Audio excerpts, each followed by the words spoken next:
கழுகு தன்னுடைய கூட்டினை உயர்ந்த மலைகளின் மேல் வைத்திருக்கும். அவை தன்னுடைய குஞ்சுகளுக்கு மிக சிறந்த ஆகாரத்தையும் மிக சிறந்த பாதுகாப்பையும் கொடுத்து வளர்க்கும். ஆனால் அவைகளுக்கு சிறகுகள் முளைத்த பின்பு ஒரு நாள் தன்னுடைய குட்டி கழுகினை ஒவ்வொன்றாக தன்னுடைய கூட்டிலிருந்து தள்ளிவிடத் தொடங்கும். அவ்வாறு தள்ளிவிடும்போது அந்த குட்டி கழுகுகள் தன்னுடைய சிறகின் பலத்தை அனுபவித்து பறக்க தொடங்கும். ஆனால் அவை கீழே விழத் தொடங்கினாலோ அந்த தாய் பறவை அசைவாடி அந்த குட்டி கழுகுகளை பாதுகாக்கும், தன்னுடைய தோளின் மேல் சுமந்து கொள்ளும்.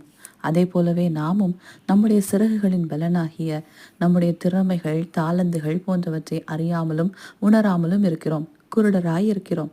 அப்படிப்பட்டவர்களுக்கு தேவன் ஒரு வாக்குத்தத்தம் அளிக்கிறார். ஏசாயா 42வது அதிகாரம் 16வது வசனத்தில், குருடரை அவர்கள் அறியாத வழியிலே நடத்தி அவர்களுக்கு தெரியாத பாதைகளில் அவர்களை அழைத்து கொண்டு வந்து அவர்களுக்கு முன்பாக இருளை வெளிச்சமும் கோணலை செவ்வையுமாக்குவேன். இந்த காரியங்களை நான் அவர்களுக்கு செய்து அவர்களை கைவிடாதிருப்பேன் என்று நாமும் கூட நம்முடைய திறமைகளை அறியாதிருக்கின்ற நேரத்தில் தேவன் நம்மை அறியாத பாதைகளில் நடத்துவார். ஆனால் அவர் நம் உடனே இருப்பார். நம்மை கைவிட மாட்டார். இருளை வெளிச்சமும் கோணலை செவ்வையும் ஆக்குவார். நம்மை பாதுகாப்பார்.